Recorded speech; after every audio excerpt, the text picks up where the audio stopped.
all of the head coaching vacancies in the NFL have officially been filled.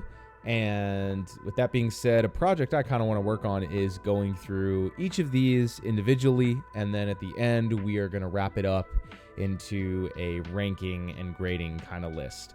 But we're going to go in alphabetical order. Today, we're going to start with the Atlanta Falcons. They hired Raheem Morris, who most recently was the defensive coordinator for the Los Angeles Rams.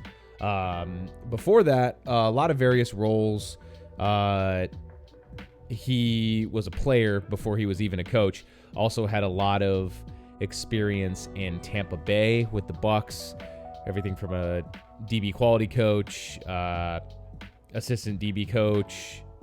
He was also the defensive coordinator at Kansas State for the Wildcats back in 2006. And since then, he has continued to be with the Bucks. He was actually their head coach from 2009 to 2011. Didn't have that impressive of a record, 17-31 with that stint. That being said, kind of a not exactly a super successful area of the Bucks timeline in terms of a franchise, but he was good enough to get jobs after that. Obviously, he was a DB coach with Washington for a couple of years. And then he went to the Atlanta Falcons, which, that's where he ended up now. So clearly they liked what they saw. When I was researching for this video, saw some pretty high praise from Matt Ryan, who was obviously the quarterback of his team at the time. And what I think is particularly interesting about this stint in Atlanta, he was there from 2015 to 2020, was that he was not just a DB coach, he was also a wide receiver coach, and he was the pass game coordinator for a period of time when he was in Atlanta for those 5 years. So he got to work with the offense.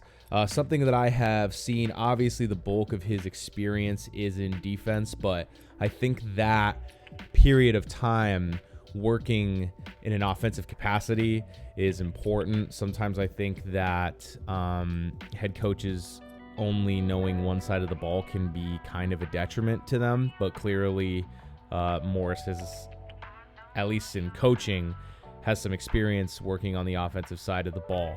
So that's pretty cool.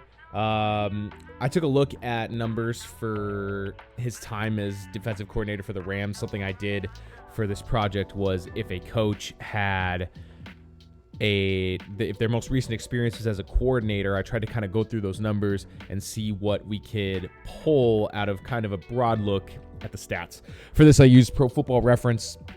I'm going to link all of the different resources that I used below in the description. So in 2021, they were the second-ranked defense in touchdown passes allowed, third in INTs. Now, keep in mind, this is a defense that had Jalen Ramsey on it, who was at the peak of his powers at this time. Obviously, 2021, the Rams won the Super Bowl. This was a very good defense. Aaron Donald is a one-man wrecking crew, and this is, again, the peak of his powers. So something that will be interesting with a lot of these head coaches we're going to talk about is, obviously, if you have a successful unit, then you're going to get consideration for head coaching jobs. But something that I think makes finding the right head coach difficult is often they're working with really good players. And it's the question of, hey, are they working with really good players, or was this coach the reason that they were able to get so much good out of these players? Because we've seen time and time again that just pure talent doesn't necessarily equate to success coming out of college. If you're a really good college player, doesn't necessarily mean you're going to be a great NFL player. Continuing on though, they forced a lot of turnovers in 2021. That year they won the Super Bowl. Basically top 10 in a lot of major categories. In 2022, they slightly stepped down their interception numbers, but they were still really good at not surrendering rushing touchdowns. They were top 10 both 2021 and 2022. And like, other than that, there's a lot of drop off in their stats. We all know that the 2022 season for the Rams was not a particularly good one. They took a lot of steps back. They were riddled with injuries. There were personnel changes after winning the Super Bowl. And So I don't hold that too much against Morris as a coordinator. In 2023, I knew the Rams were a good team this year, particularly in terms of where expectations were preseason. But it surprised me just how offensively carried they were when I looked at the stat sheet.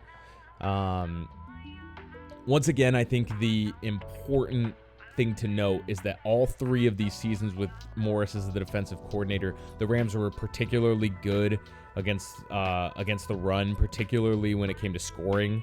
To me, that shows a focus when you get into the red zone, particularly goal-to-go situation, that they heavily emphasized that they're not going to let them run the ball into the end zone. If they're throwing the ball in the end zone, that creates more opportunity for a turnover than obviously if they're carrying it into there. So I think that's probably going to be a point of emphasis. I think you'll see the Falcons have a much better run defense this year with Morris at the helm if they get the right personnel. Other than that, the defense wasn't that good this year. We can attribute that to a lot. I don't know if it's coaching. I don't know if it's personnel. It was good enough to make the playoffs, but other than that, honestly, this year not super remarkable. But from the numbers that I saw, what I see is a coach that can get the most out of high-end talent, which if you're in the process of rebuilding a team, you don't have your franchise quarterback yet. I could see this being like a build the skeleton of the defense. You already have some great offensive guys, especially young talent. Kyle Pitts, we have no idea what they could get out of him after Arthur Smith proved to be ineffective at getting Pitts the ball, let alone getting the most out of him that was expected pre-draft. You just drafted Bijan Robinson.